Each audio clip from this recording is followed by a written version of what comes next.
that's been kicked in the nuts by fake news. Nobody knows what to believe. I don't know what I said. We need one maverick newsman to cut through all the noise and tell us what's really real. I'm not that. Hello! Welcome back to Really Real with Richie Redding. I'm Richie Redding, and I am glad to not be in Atlantic City anymore, Bobby. Yeah? I didn't tell you about this at all. Yeah, so I had one of my more epic bombs ever. Well, I mean, it's one of the guys that was there kept saying it wasn't a bomb just because it was a completely unwinnable situation, you know? So it's like, if you get booked to do a stand-up show in the middle of traffic, like, did you bomb? Or were you just, or were you just on Route 9, you know? Like, Yeah. people swerving out of the way. So got asked to do this thing for the mayor of Atlantic City, and it was like corporate show pay. You know, it's like it's pretty rare to turn down a corporate, but the thing is that anybody that's ever done a corporate knows that you're basically getting paid to not have fun. But I thought this would be a fun one. It had the chance of being a fun one because it was for the mayor and for the city hall employees, which, you know, and I grew up down there, so I'm thinking like, okay, is this going to be basically a hood show with with just an 100% black audience? That part I was correct about. But it was like the city's like employment skills empowerment day / like eulogy memorial for their lieutenant governor. I'm friends with this guy that is like we've been trying to get on a call together about like this other project for a minute. And he knows the mayor. If you'll recall, I'm pretty sure I've talked about this before. It's worth you finding how many of them it is. Something like 7 out of the last 10 mayors of Atlantic City have gone to jail.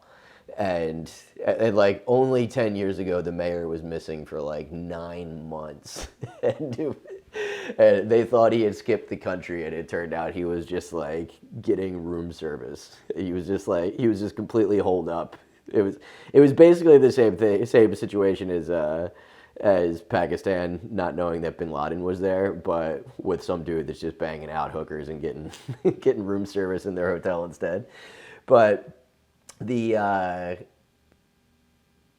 So yeah, it was this thing for this lieutenant governor. Like they wrapped way too many things into one. And my buddy, I had told him I was going to be down there and like, you know, let's get lunch or something. And he hits me up. He was like, "Hey man, are you doing this? Are you doing this stand-up show for the mayor?" And I was like, "Yeah. How'd you know?" He's like, "Dude, people are pissed about it." So apparently, like, there's a very vociferous anti-mayor of like the 20 remaining white business owners that are in Atlantic City, and he sent me a video that there's some dude that every Monday he gets on Facebook Lives and goes off for like 35 minutes about how much he hates the mayor, and meanwhile, the dude is completely getting dunked on. Like, the mayor's super popular because, you know, he's getting everybody jobs and all this kind of shit. And he's bringing some stuff back. So, but that guy told me, he's like, yeah, dude, there's like, they're saying it's like workforce friendly comedy, and then also, there's a bunch of motivational speeches and work skills, and then and the thing that everybody's pissed about is that they've got all day access to the water park too. So it's like, okay, well, this all of that is new to me, right? And so I stayed over the Showboat the night before, and by the way, did a show at Resorts the night before. Dump, holy shit! Is there anything sadder than a shitty casino? No. Actually, yes. The Claridge Hotel, which is attached to a shitty casino. It's so shitty of a hotel, it doesn't even get its own casino. Yeah. Well, actually, you know what's funny? Back in the day, that was the gay hookup spot. That was like all the lifeguards would always like bust old dudes under the boardwalk because it was like just go meet up at the hotel that looks like a dick. It was really decided in plain sight on him, but yeah, dude, a shitty casino, like the lack of self-confidence not to go to the Borgata when all you're doing is just losing your money, right? That's the whole thing. Like, they're going to get your money, so they're going to give you rewards. Why would you not lose your money at a nice place and get rewards at a nice place? These people, all of them, hooked up to the scuba gear and just fucking carrying around their oxygen. Nothing but penny slots. Just disgusting. But, and everything was like, everything looked like it was from, like, early 80s. It was unforgivable. But the day of the show, I'm supposed to be on stage at noon. And oh no. I get there at 1:15, and so they had a breakfast at 9. That was another thing. I watched the whole Facebook video of the guy being pissed about it. It was very funny. They're giving them fucking breakfast. I don't get breakfast. I don't want to get breakfast. He's all pissed that his tax dollars are going to giving people food. But so they had breakfast at 9, and the program started at 10. And then, and I'm supposed to be on stage at noon. And I get there, and Buck Wild is the guy that put me on. Buck da fuck Wild, which is a whole other story that I absolutely have to tell you. But so he's an OG hood comic from Philly, and he's talking to some guy who is dressed up like Sergeant Pepper, and and this guy's clearly talking his ear off. Like I walk in on, oh, Tower 7, give me a break, Tower 7. I was there. They talk about the Pentagon. It was a plane. A plane hit the Pentagon, okay? Yeah, it's all bullshit. And like Buck gives me the save me eyes, and I shake this guy's hand. And he hands me like a trading card, like a baseball card that was laminated. And it's Joe something, and he was the last firefighter to get pulled out of the rubble at 9/11. Which, look, God bless. And he was buried alive for 3 days, but he was also dying to talk about it. You should have hit him with Trump's classic, I like my heroes that don't have to be rescued. You weren't here for the episode where we talked about how many times McCain crashed, by the way. I so enjoyed listening to that dude. My man could not fly for shit. He never landed a plane, dude. If there was a missile, I'll smack it. But yeah, so this guy can't stop talking this dude's ear off, and like I kind of like look around that, and there's another. There's a motivational speaker on stage, and he's talking. He's in full church cadence, and he's got videos up, and closes with a montage of his dead 3-year-old daughter playing ice hockey for the first time or something. There's not a dry eye in the place. The mayor goes up, does 20, then brings up the firefighter, and that dude went up for the first 5 minutes. He was hitting them with, dad jokes, but zingers, right? And me and Buck were sitting back there like, okay, Joe, okay, you know? And the ensuing 70 minutes after that, he was slated to do 30 to 40. This motherfucker did 75 minutes of, like, dude, I mean, he told his whole goddamn life story. Like, it was a talk about 9/11, it was about depression, it was about getting your own action figure made, which he happened to have with him, like buying a house in Florida. It was So that part everything. nailed the Everything. hood show you were expecting. A guy supposed to do 30 did 70, told his whole life story, and somehow had merch to sell after. That seems like a hood show to me. People, yeah, right. So me and Buck just start walking around, and people are just like, "Oh, this sucks."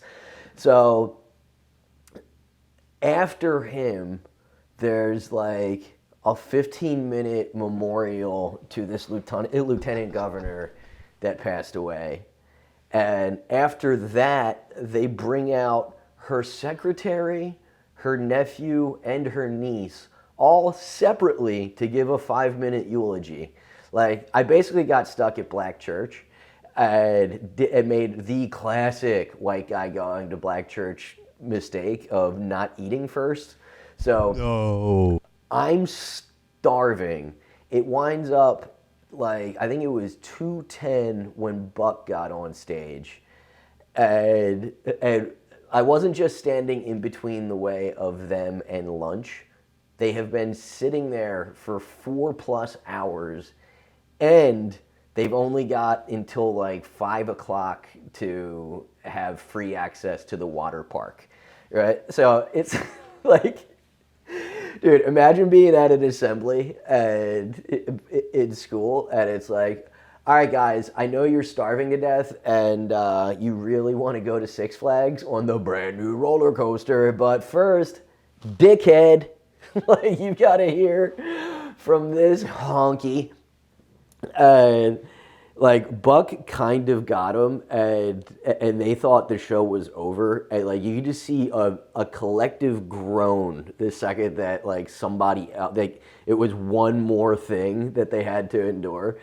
They're all like looking at the door and just like, you know, getting all restless and shit.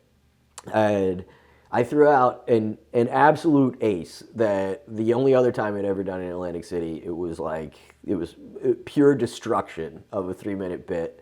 And I will also say, I don't throw those terms around loosely, right? Like, it leveled.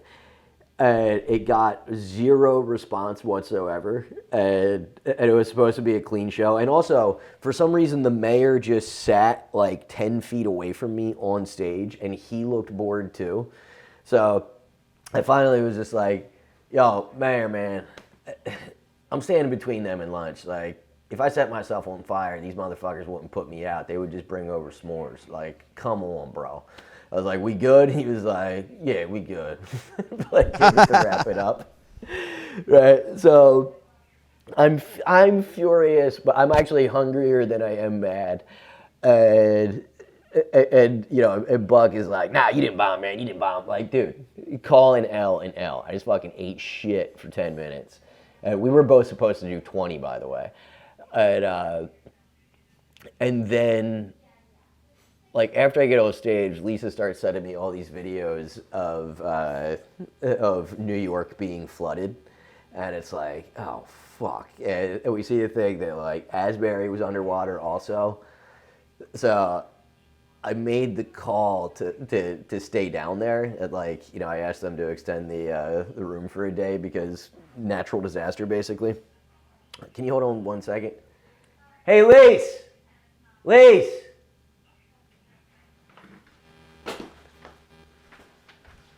Lise, don't slam that shit around right now.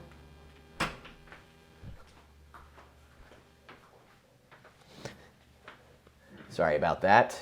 We're going to cut that little part out there, Bobby. Got you. Yeah, sorry, Lisa. The only time she ever decides to do dishes is while I'm recording, just banging pots and pans together. But so I decided to stay down there, and it's immediately apparent to me. I was like, I'm basically on a cruise ship with 300 people that I just bombed in front of, and it was like, so I'm stuck at the showboat, and for the next 24 hours, they all had these they all had shirts on that was like it's a great day, or we can say great day. So I can see them coming from half a mile away in that shirt. Not one single person acknowledged me. Not one. Don't you tell me I didn't bomb. If they are uncomfortable, that's how you know you really just fucking ate your balls, when like other people feel weird about it. Did you watch the guy's Facebook Live today? Or yesterday? Because it would have been... No. And this is what they spent their hard-earned money on? This comedian didn't get a laugh? He would only be happy because it was... he would actually probably be happy about that and the fact that I was white. That somehow... I feel like we know which way that guy voted. You've known him in there, Bubbo.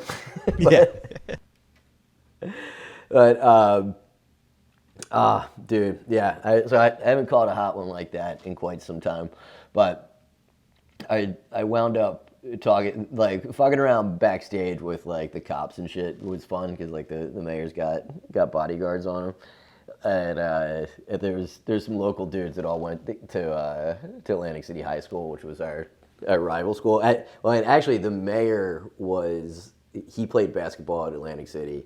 And you've never seen beatings in high school sports the way that you did with Atlantic City High School versus Holy Spirit High School basketball. Woo-hoo! There was one time that we watched their entire starting five. It was like 3 rounds of it, that they were just in a row, alley-oop dunking to each other. Like, just fucking dunk, throw it up for the next guy, dunk, throw it up for the next guy. The ball didn't hit the ground for like a minute and a half, and it was all in front of our bleachers, just sitting there like, God damn! Got destroyed in the game. But we had one kid, this dude Joe Potke, who was like 6'10", goofy-ass white kid, that would just like stay back and cherry pick. There was, they just got like their 98th point, and then they throw this lob pass, and he like 2-hand barely dunks, and the Spirit sidelines just go fucking bananas. But it's like 98-6, and then we had to sit around and wait until all the Atlantic City kids left the parking lot, and then the police told us that we could go home. But so yeah, talking to the AC cops, there was one guy there. He was an older cop, and he actually knew this guy. He knew who I was talking about. That I never told you about the hole humper, did I? No, not that I remember. So this guy's one of the reasons that I actually wrote a pilot for it. It pitched a little bit. It just never got picked up. But I think the Atlantic City Fire Department is the best possible vehicle that you could have for a sitcom, because they have to double up as paramedics, but most of them also in the summertime, or at least like half of them, are also firefighters. I'm sorry, lifeguards. So it gives you access to the casinos, the beach, and the hood. And the intersection of hood and beach, that little Venn diagram, right? That slice, that's where the fun at. So there was one of my best friends was an Atlantic City lifeguard in high school. And like once a summer, this guy would show up who was a convicted sex offender, and it was always like, you know, a couple girls would, like high school girls would set up to like, you know, lay out, sunbathe if this was the 70s, and they just like be having their normal day, and they would look over, and there would be a guy like 10 feet away from them in a plank, but just full on fucking the shit out of the beach, and like just staring right at him. And they would scream and run to the lifeguard, and the lifeguards would have to just get on the phone or get on the walkie-talkie, like, yeah, the whole humper's back. Like, all right, we'll send him. That like he was known as the whole humper, and he kept getting like more and more aggressive with it. That like apparently the lifeguards tuned him up one time, but he would just like.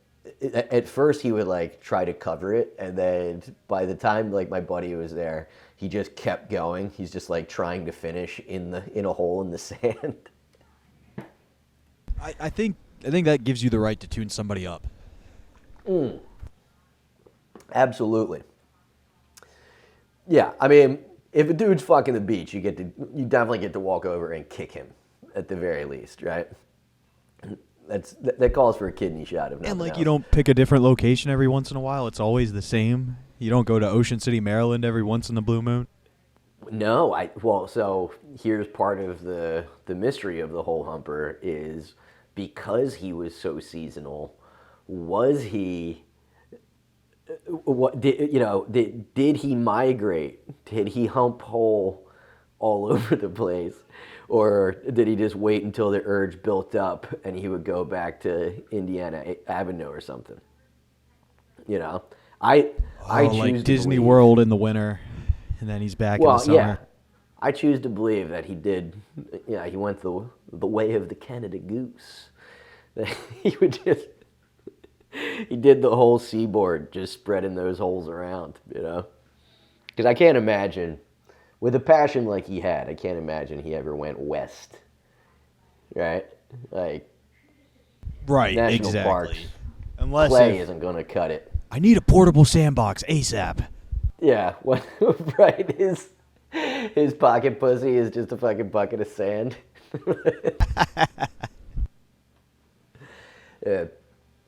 Yeah, sand in the pee hole. That is tough.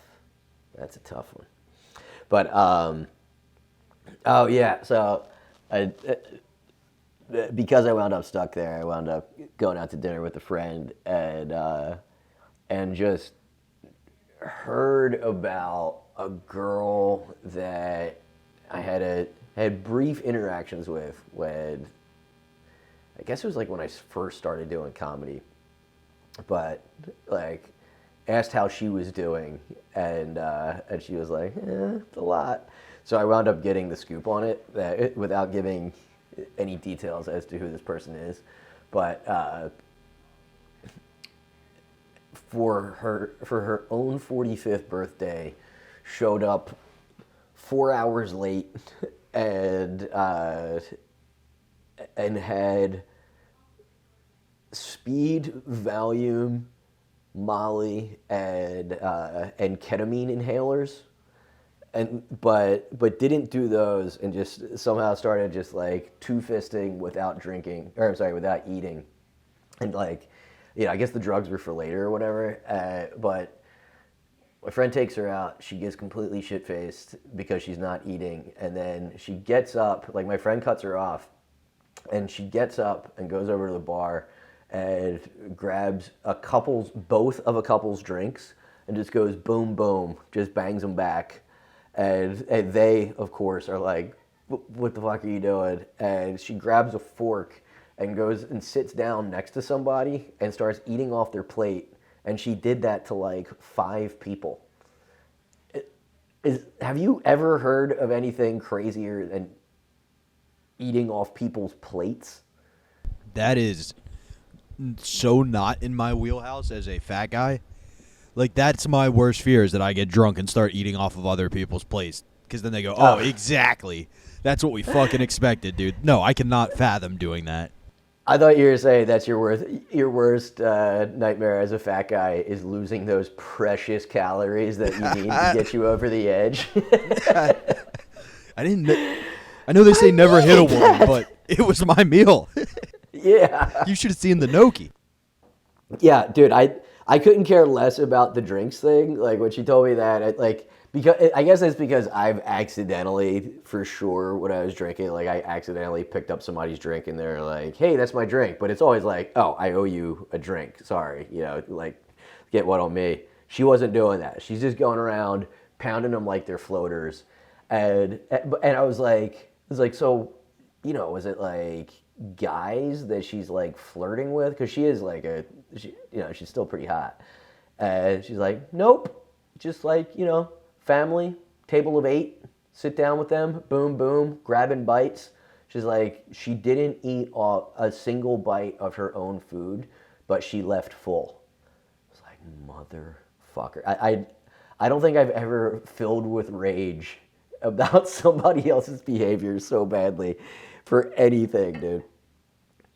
Was he like her date? Was he taking her out for her birthday, your friend? No, the friend was a chick, and she's just mortified, and and she also knows like everybody in this restaurant. It's like a small local kind of hang, and she enlists them. Like she just went to them and like, "Oh my God, I'm so sorry," and they were like, "How can we help you end this?" And she's like, I need a bouncer. So the bouncer lovingly showed them the door. It gave her the oh, it's time to get you home. But yeah, and then the chick wound up staying up until like 6 a.m. because she had the bag of whatever. But yeah, so the reason that this was extra interesting to me was that I briefly hooked up with this chick for like a couple weeks. And whenever you see a bullet that you dodged, it's always woo. Dude, I mean, See, you don't look at that and go, "You could have saved her." no, I'm not the saving type, buddy. If only you were there now, you could help her through this tough time. No. Your penis can make her normal again. Nah, if anything, just make her weirder. See, that's a trap I fall into. My weird dick and your weird pussy. Yeah, exactly. Ain't nothing but trouble, girl. Yeah, so got back to the house. Everything's fine. Do a bunch of shows, and then Sunday I had the always kind of weird experience of like, was that a mouse? You know what I mean? Like how you're never actually sure that you see a mouse the first time. Yep. And then Lisa. So, okay. And then I moved where I saw it, and there was some mouse poop back there, and I was like, "Wow, motherfucker!" So she gets and I was just like, "All right, I'll go to the hardware store and get some, get some guillotines, basically." And she's like, "No, it's got to be the humane ones because blah blah the animals." And so they arrived shockingly fast. And I put them down last night or yesterday morning, and we're sitting here at like 10 o'clock last night, and we hear a snap. And it's these it's called the Mouse Motel, and it's like a tube that's got enough space for them to live. And then it turns into, all right, well, we've got to take it somewhere. But I don't know if you've ever known any doctors that know way too much to actually have fun. You know what I mean? Yeah, I was raised by 2 of them. Oh, right. So she immediately goes into literally looking up the CDC's way of dealing with a mouse and mouse poop, because there's they can have the hantavirus, they carry salmonella and all this shit. So you can't pick it up, and you can't handle anything without a mask. You need to have gloves on. Like, dude, we're treating this fucking mouse like it was the outbreak AIDS monkey. and and and also have to spray it down with a bleach solution before, and you have to let that sit for at least 5 minutes before you can sweep up the poop and all this shit. It's just anything animal related that like, and this type of thing is like, all right, I've picked my battles and know what they are. Like, I'm just gonna let you be crazy, and I'm gonna stay quiet about this one. So we do get all the shit on, and then take it out. It was the equivalent of like teaching your kids a lesson about how to be humane to, a raccoon or something. That we walked it like 5 blocks away from the house, but we're only teaching this lesson to our dog, who was super not into it, and so really felt like we just did something though, It's like, what's up, mouse? Just clutch your ass. Absolutely. I thought that was going to be a wrap, and then I saw another one this morning. So it's a siege, brother. It's a fucking siege. And it's on. I'm also dealing with a mouse problem here in Yonkers, so if you want to like co-adopt a wild cat, let me know. Like, I'll have it clean out my spot, and then we can have it clean out yours, and then we just dump it back in Harlem somewhere. Dude, what I would love to do is get, I think it's called the black-footed cat. Have you heard of them shits? No. It's let me look this up real quick.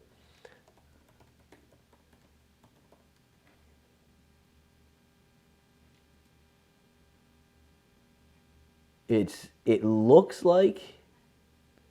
just looks like a normal cat, but it is in fact a wild African cat.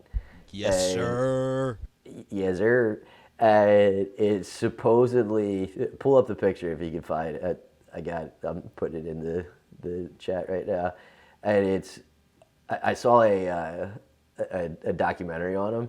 Yeah, the males are 8 to 10 inches tall, and the females are 6 to 8, and they look like a normal cat, but they say that they're the most efficient hunters in all of the cat family, and that when they go out for a hunt, they never come back empty-handed, because they're so patient and so lethal that when they know that something is, if they know that like a rodent is in a hole or something, they'll stay up for like 5 days, just directly in front of the hole, just ready for his ass. So, yeah, I'd imagine that thing would really fuck up our houses, but sure, let's if they feel threatened, they will hiss or growl. Well, have you seen the other option is you could put a snake in the wall as well. They tend to get mice to come out pretty quickly. Yeah, and there's also no possible drawbacks to that. I can't think of any. Ask I feel Ireland. like I feel like my Chinese landlord might be okay with it. Like, it's the year of the snake, so let's do it. Yeah, but dude, those motherfuckers are mean. The black-footed cat. There's all these. There's a whole bunch of like posts. Lisa found some forum about those things one time. That it was like, yeah, that's the meanest looking one. Lisa found something that was like, a Quora or whatever. And it was, Yeah. Somebody being like, I think I found a black-footed cat in Oakland. Like, what should I do with it? And like just 1,000 veterinarians being like, no, you didn't. Like, well, how come you know that? Because you still have a face. That's why. Have you heard Dombrowski's joke about these cats?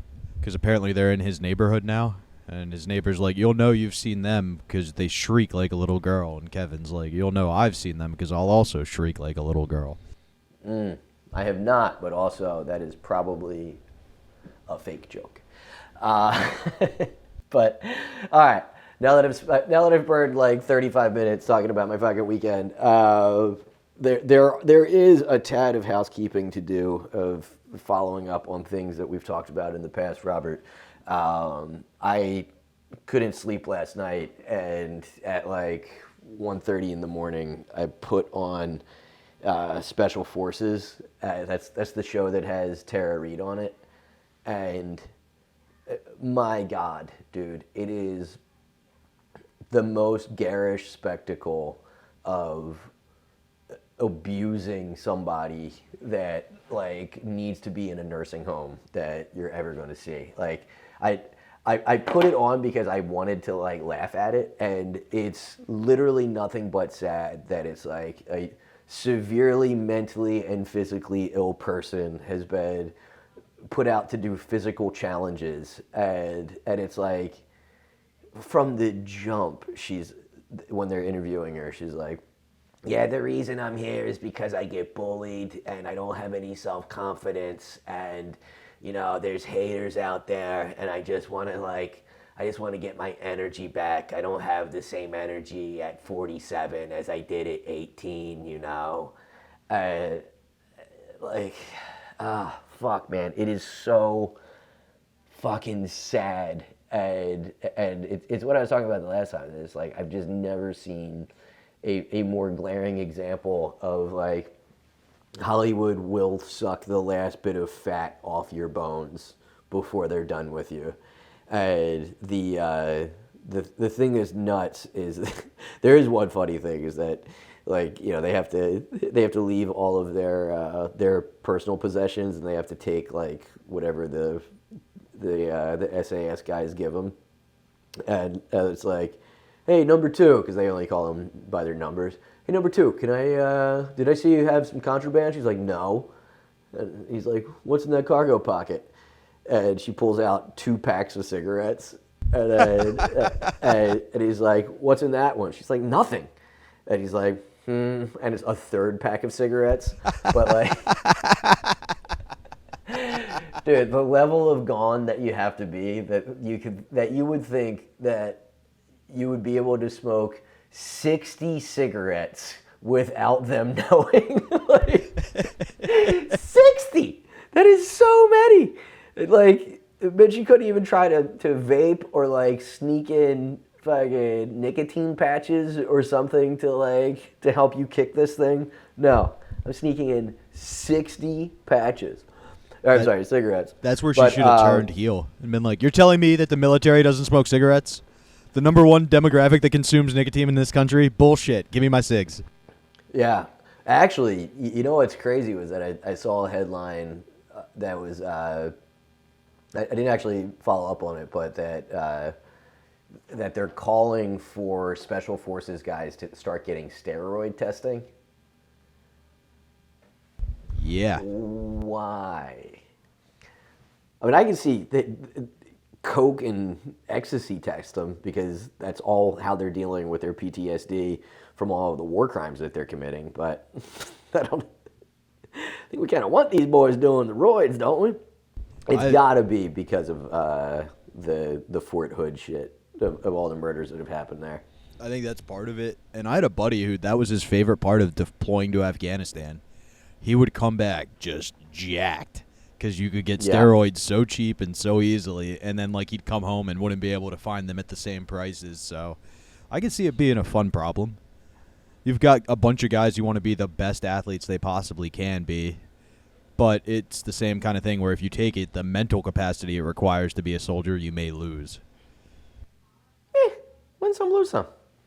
I mean, I thought the whole thing was somebody does your thinking for you, you know? Let's just juice them up.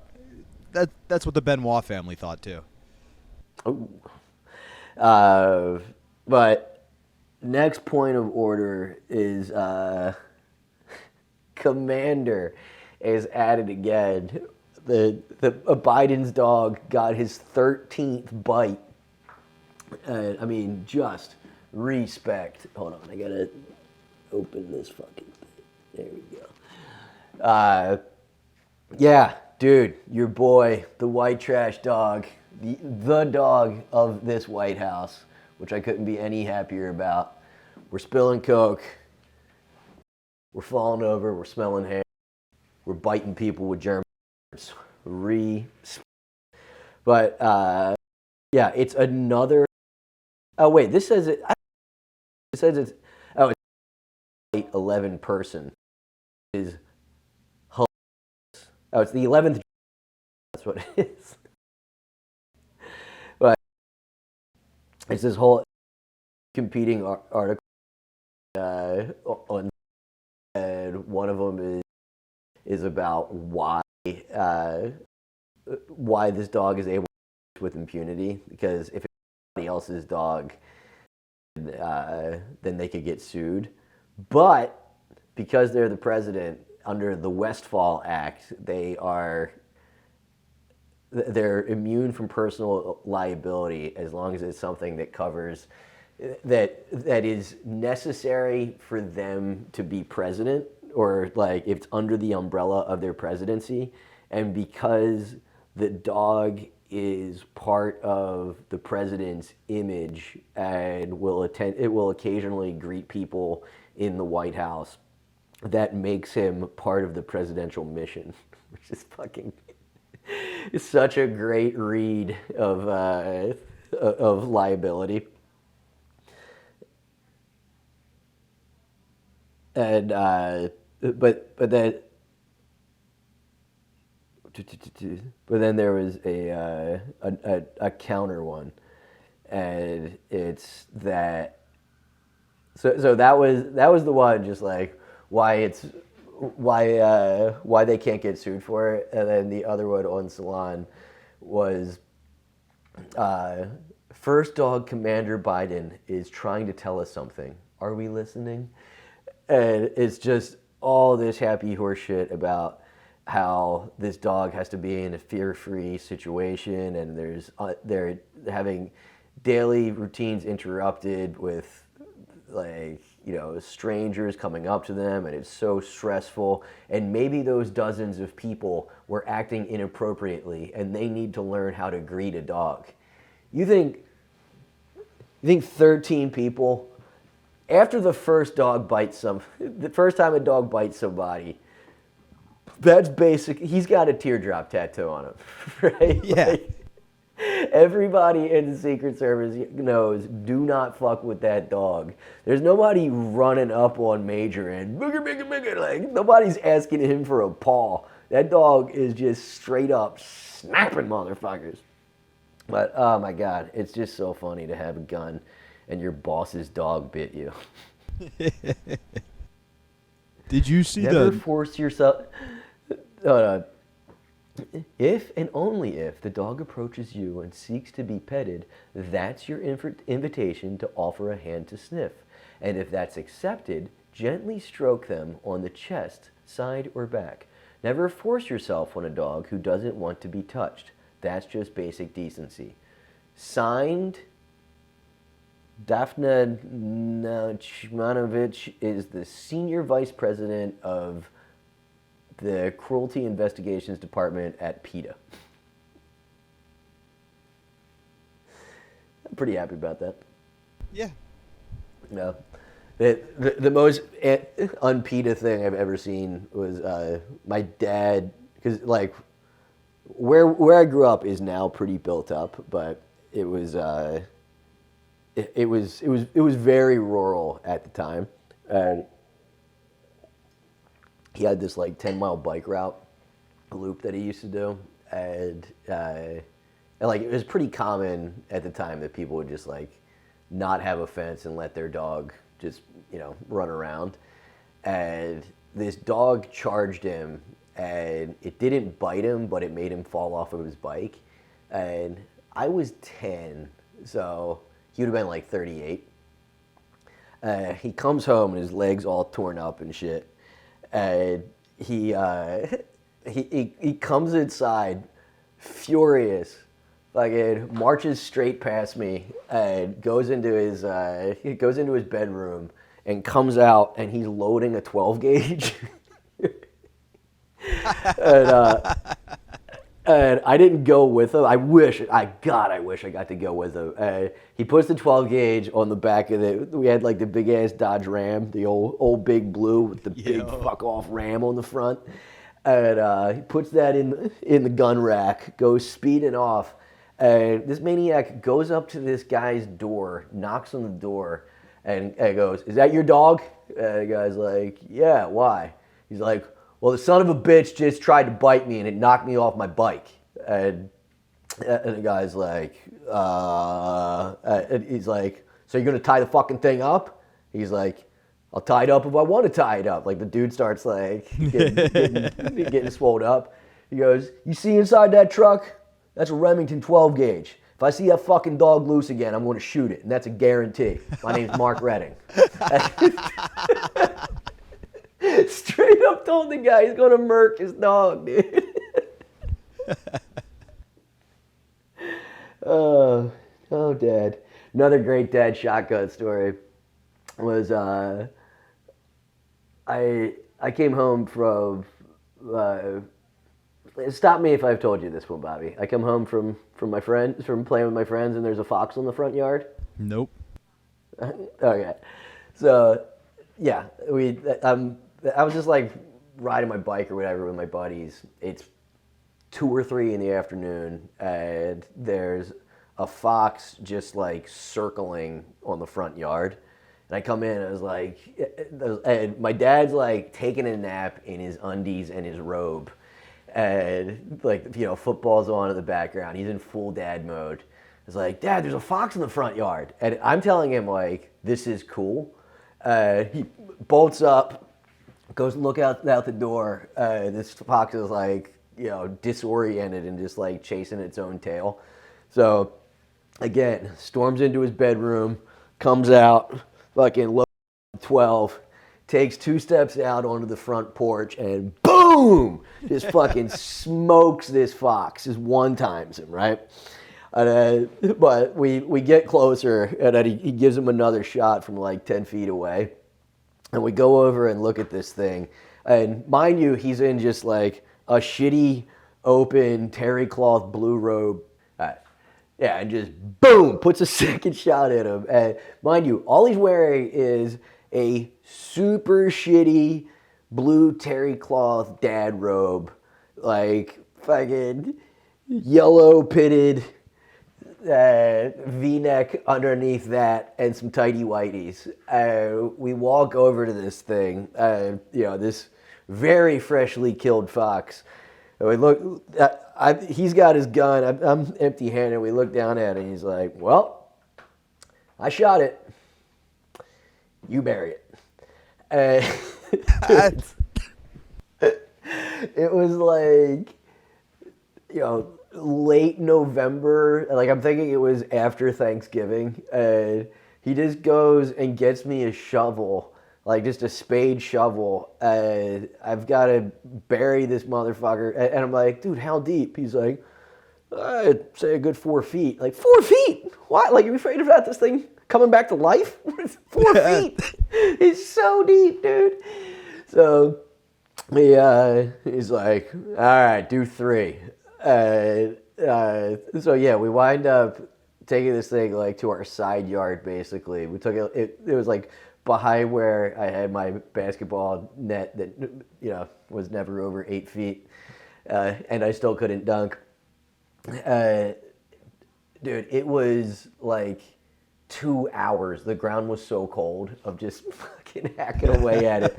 But also, the whole time, the fox is right there. It's like not in a garbage bag or anything. It's just this dead fox that probably had rabies. Yeah, 100%.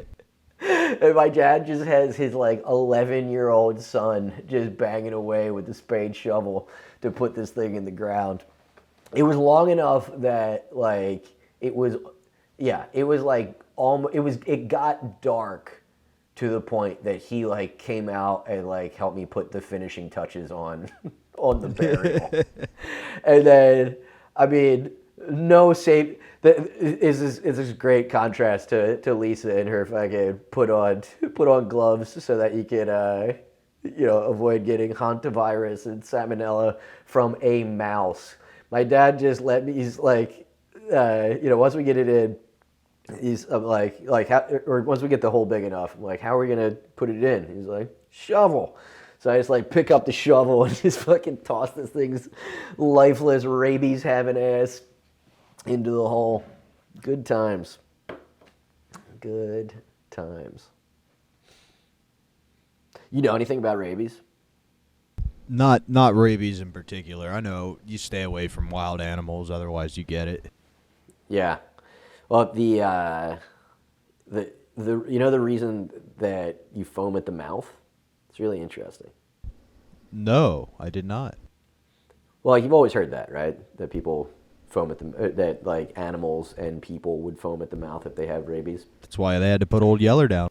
That's why they put Old Yeller down, and it's because the virus actually transmits in saliva, and so because it's a virus's job is just to replicate itself and to find the next host. And since it kills this host, it's got to find another one. And the reason they call it the zombie virus is because it makes things just want to bite.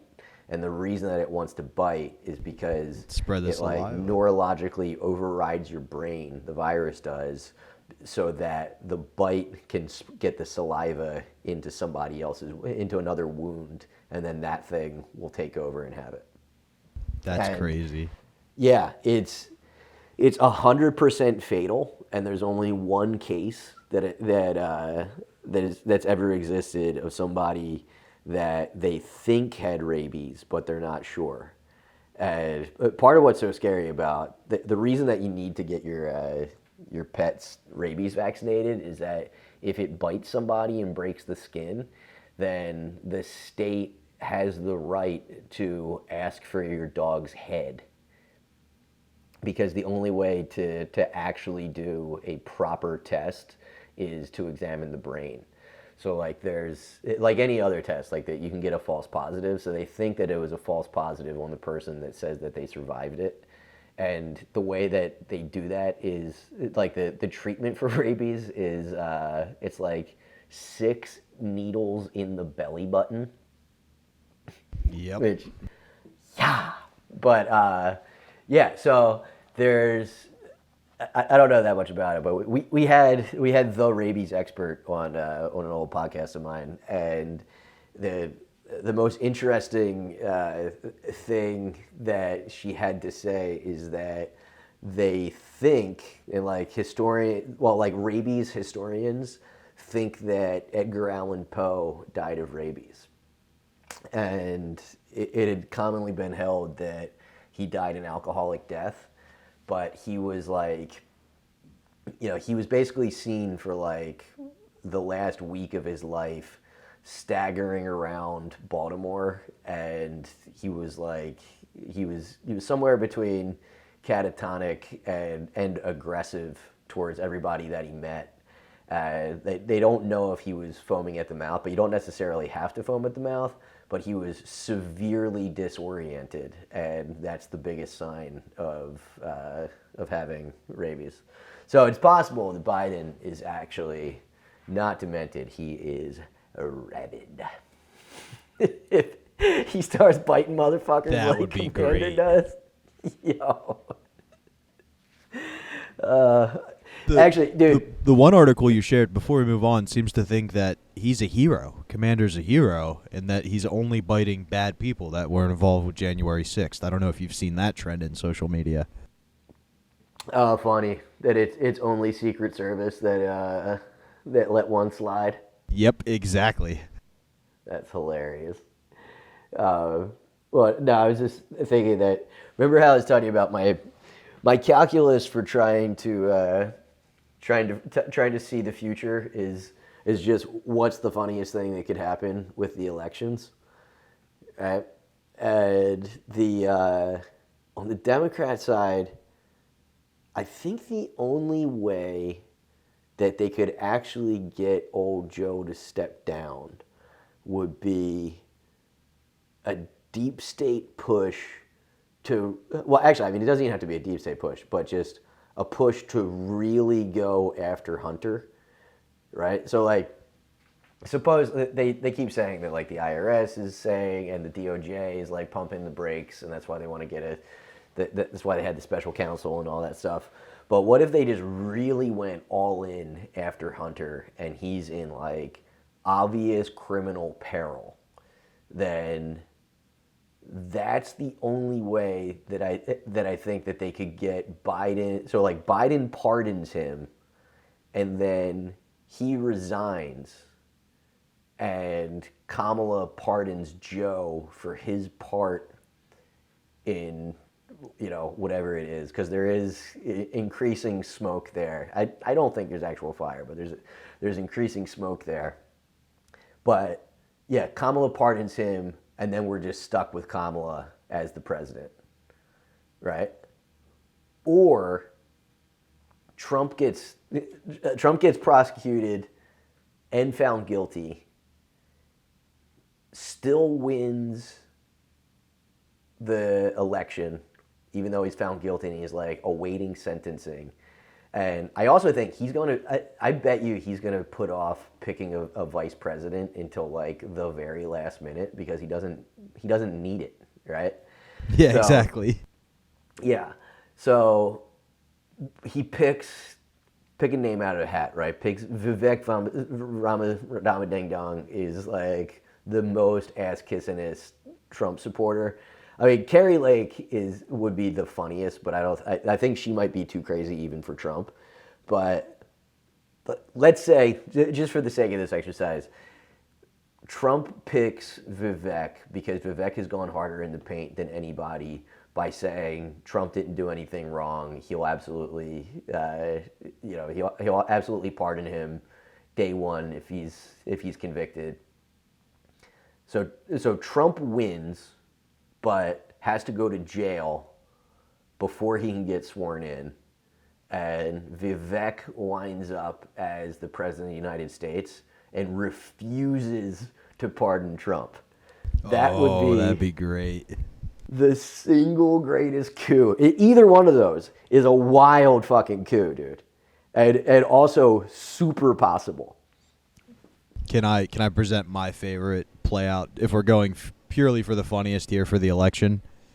Please. Third party candidate Robert F. Kennedy comes in, sweeps the nation because everybody's just so sick of Biden versus Trump, wins the day he gets sworn in, gets taken out, just like his family members, and then it becomes a fight between Trump and Biden trying to blame the other side for assassinating the Kennedy. No, I think it's more likely that I don't hate it, but it would be way funnier if he died of COVID because he's not vaccinated. Oh, that's so great. That would be the most cleanest fucking tied off circle in the world, dude. CIA's like 3 for 3, baby. Yeah, still got it. Also, so I mean, I just want to pop through a couple here. Shout out to a real one in your boy Jamal Bowman pulling the fire alarm. Is honestly, I mean, I keep cheering on the fact that we keep getting more and more real Americans in Congress, and accidentally pulling a fire alarm because you think it's a door makes you either the realest dude for trying to get out of a fucking vote, or he says he was trying to get to a vote, here's the thing, it doesn't make sense that he would try to pull a fire alarm in the Cannon building to try to shut down a vote in another in the Capitol building. So it actually does, because all the Capitol buildings are connected by tunnels. So everything on the Capitol campus, if any fire alarm's pulled, all buildings get evacuated and shut down, because there's underground tunnels for moving things in and around them all. So pulling a fire alarm anywhere will evacuate. Okay, that's interesting. Well, because he says that it's like, he said that there's like those signs where it's like, if you press this door, a fire alarm will go off. So it makes sense that, like, the mental gymnastics to get to, well, if you push on that, then it'll open it'll set off the fire alarm. But if you pull on this, it'll open the door. Like, amazingly retarded. But I want this. I think we need more hijinks just like this. Also, coincidentally, since I was talking about Atlantic City, the first month that their new school was open in 1996, and it was like a $10 million school, which is probably like $40 million today, they spent the entire month outside because kids kept pulling fire alarms, and it turned out that it was like a gang initiation thing. So they didn't just have like a felony every time every time they had to go out and move every student outside and count everybody and do all that shit, but they also had to. They also knew that there was a new gang member. That is somebody pointed this out. The funniest part about the Jamal Bowman thing was that he was actually the principal or the president of some school, like some kind of like charter school type shit. So he was directly responsible for running dozens and dozens of fire drills and knows exactly what happens when you pull a fire alarm. Right? But yeah, dude, I'm telling you, flaming bags of dog shit. Let's do fucking Dude, cut off their water from outside, like dump a bag of crickets in their office. Let's do this. Dude, I love this guy, man. He didn't want that vote to go through. He was like, all right, we're going to lose numbers-wise. What can I do to avoid going to this vote? We can't filibuster. What if we fire Buster? And he just pulls the fire. Like, that's Mr. Smith Goes to Washington level of caring about an issue. Fire Buster all day. No, I wish I had something better. Boo. But you get my point. Like, that's a real person who actually cares. Like, and I kind of wish he had come out and been even more tongue-in-cheek. Like, no, I thought if I pulled the fire alarm, it wouldn't go off. I definitely was trying to get to that vote. Like, I think that'd be great. And we need to take high school antics and politics to the next level. I want to see AOC address Congress with a kick me sign on her back. Right. Like, what happens if somebody diarrhea is on the Capitol floor? I don't know. But I bet they'd have to take a second to clean that shit up. Like, let's write Feinstein's number in the stall in the bathroom. Call for a good time. Yeah. Well, and I believe it's Feinstein, but also that does bring us to our final point of order here. Is rest in peace to a real one. And I was talking about old One-Eyed Willie for quite a while now and calling for her to resign. I regret it. I really do. I had this one wrong, Bob. I had it wrong. Yeah. Takes a real man to say when you whiffed it. And she died exactly where she was supposed to. She was not supposed to be surrounded by her loved ones in her many multi-million-dollar properties that she absolutely could not have afforded, nor her husband when she first went into Congress. No. She died surrounded by AIDS. Who doesn't want AIDS? The only thing that could have made it better is if she got trampled to death during the fire alarm. But as a fitting homage, I think we need to go out with this video clip of her talking to some kids, to some constituents. You got that video? Yeah. And also, yes on the Green New Deal. Okay, I'll tell you what. We have our I don't own see the video, Green Bobby. New There we Deal. Some scientists have said that we have 12 years to turn bigger. this around. I will then. Well, it's not The going to get government's turned supposed- around in the- 10 years. the What we government's can supposed- do Senator, if is this put doesn't get turned ourselves- around in 10 years, you're looking at the faces of the people who are going to be living with these Guess what? consequences. The government And- is supposed to be for the people and by the people and all You know for the what's people. interesting about this group is I've been doing this for 30 years. I know what I'm doing. You come in here and you say it has to be my way or the highway. I don't respond to that. yes. I've gotten elected. I just ran. Damn. I was elected by almost 1 million vote plurality. Not majority. And I know what I'm doing. So, you know, maybe people should listen a little bit.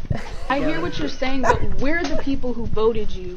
You're supposed to listen to us. How old are That's you? How old are your you? job. How old I'm are you? 16. I Well, can't you didn't vote for me. Well, I'm voting voting for for you. you. It doesn't matter. We're the ones Well, going to be I'm impacted. Absolute It doesn't matter. We're going to be legend. the ones That's all right. who are impacted. You cut it off. I understand Absolute that. legend. I have She 7 did more grandchildren. to vote for the third strike rule. She authorized the police to go into bathhouses and arrest gay men during the AIDS crisis. She was the realest one. But her finest work was that she also gave up the game when the police were closing in on Richard Ramirez. She was mayor of San Francisco. And she told the media that he wears a very particular pair of shoes, and that they now know the pair of shoes, and they're going to be able to arrest anybody that has that pair of shoes. And he saw that press conference and was like, "Welp, don't need them anymore." So thank you so much for your contributions, Diane. We're going to miss you, kid. And congrats to the lady that's getting appointed by Gavin Newsom just for being a lesbian. Isn't that neat? But my name's Richie Redding. That's really real. Thanks so much. Like, subscribe, shove it up your butt. Do whatever you want to do. Later. In a world that's been kicked in the nuts by fake news, nobody knows what to believe. I don't know what I said. We need one maverick newsman to cut through all the noise and tell us what's really real. I'm not that guy. I'm just going to cover all of the dumbest stories that ever went viral. Nah.